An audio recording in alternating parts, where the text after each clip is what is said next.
Masih bersama kami di Presisi Pagi, PT KAI memeriahkan Tahun Baru Imlek 2024 dengan mengadakan Festival Barongsai di Stasiun Pasar Senen, Jakarta. Festival ini untuk menghibur penumpang kereta api dalam masa liburan Tahun Baru Imlek.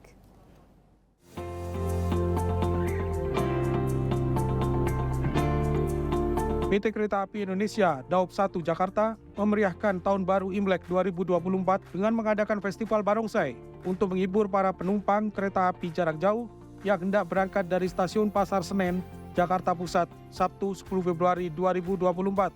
Manajer Humas KAI Daop 1 X1 Hendri Wintoko mengatakan kegiatan yang digelar di Hall Stasiun Pasar Senen ini bertujuan untuk memberikan hiburan bagi para penumpang kereta api dalam masa libur Tahun Baru Imlek. Suasana Imlek semakin terasa dengan adanya aneka ragam ornamen khas seperti pohon keberuntungan dan lampion-lampion yang tersebar di berbagai titik Stasiun Pasar Senen, Jakarta Pusat. Berdasarkan data penumpang hingga tanggal 10 Februari 2024, penumpang yang akan berangkat dari Stasiun Gambir, Pasar Senen, dan beberapa stasiun di wilayah Daop 1 Jakarta sebanyak 114.551 penumpang dengan jumlah keberangkatan terbanyak dari Stasiun Pasar Senen sebanyak 54.852 penumpang.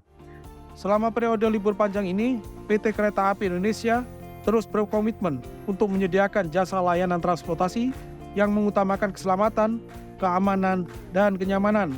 Dari Jakarta, Ica Tanasya, Christian Edra melaporkan untuk Polri TV.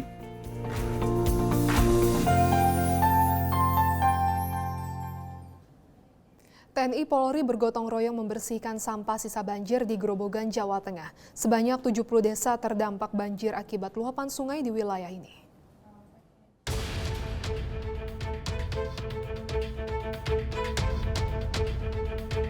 Banjir akibat luapan air Sungai Tuntang di wilayah Kecamatan Gubuk, Kabupaten Grobogan sudah mulai surut. Namun, surutnya banjir tersebut menyisakan sampah dan lumpur.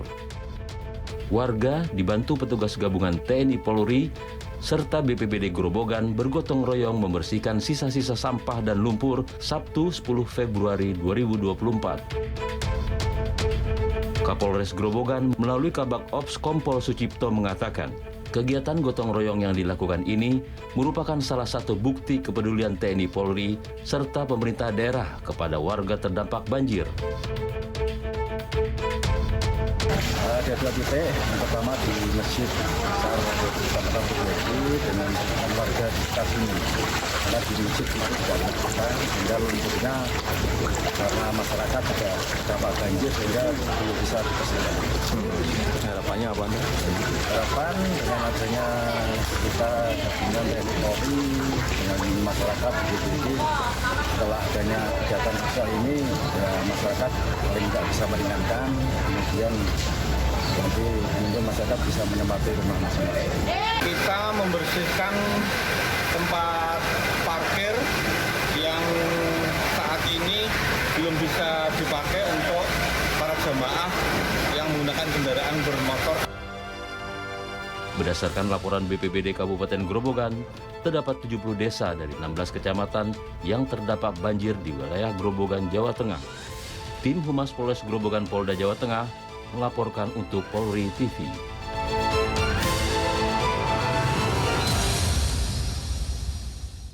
Menjelang pemilihan umum yang sudah di depan mata, distribusi logistik di Kabupaten Kepulauan Yapen, Papua mulai dilakukan. Yang menjadi prioritas utama adalah wilayah yang jauh dengan menggunakan jalur laut. Pendistribusian logistik pemilu di Kabupaten Yapen, Papua dikawal ketat oleh aparat keamanan dan turut dihadiri oleh pemerintah kota, KPU, serta Bawaslu. Distribusi logistik pemilu ini sesuai dengan jadwal yang telah ditetapkan atau 3 hari menjelang pencoblosan surat suara. Pada hari pertama pendistribusian ditujukan untuk wilayah yang melalui jalur laut sebagai prioritas utama, dengan harapan semua logistik dapat terdistribusi dengan baik. Pendistribusian logistik di Kepulauan Yapen dibagi menjadi 2 bagian, yakni wilayah Yapen Barat dan wilayah Yapen Timur, dan dilakukan secara bertahap beserta dengan personil TNI dan Polri.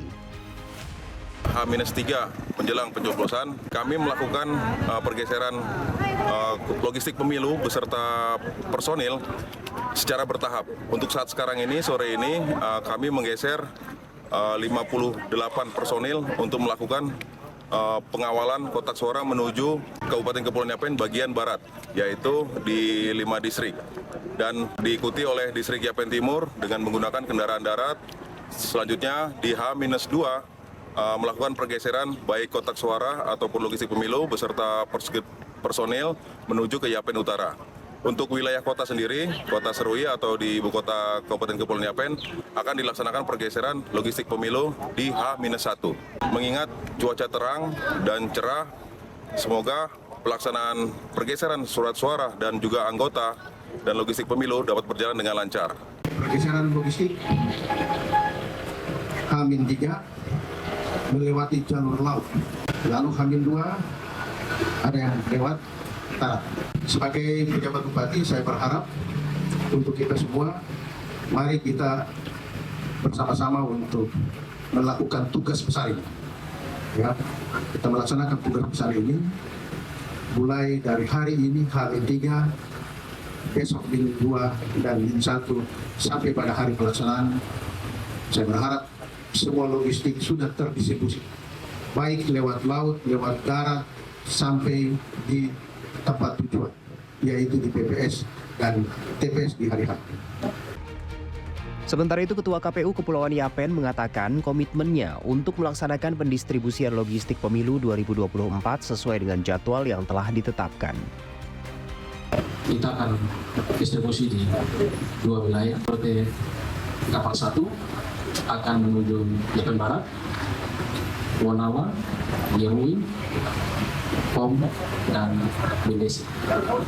Kemudian untuk jalur timur akan melayani untuk distribusi logistik di distrik Nusawadi, Kepulauan Namai, Yapen Timur, dan Ranmaiwi, dan nanti dilanjutkan Ranmaiwi dengan angkutan darat, kemudian kapal lanjut ke Purudu. Jadi distribusi kita, kemudian nanti di hari H-2 kita akan melayani tiga distrik, yaitu Kosimo, distrik Teluk Abimoi, kemudian distrik Yapen Utara yang akan dilayani besok di H-2 dengan angkutan darat.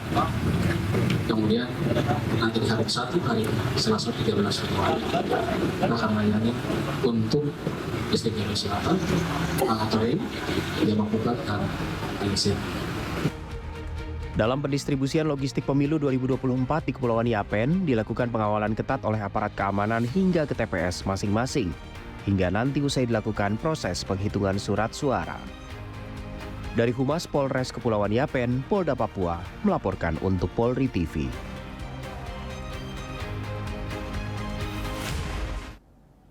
Tetaplah bersama kami, Presisi Pagi akan segera kembali.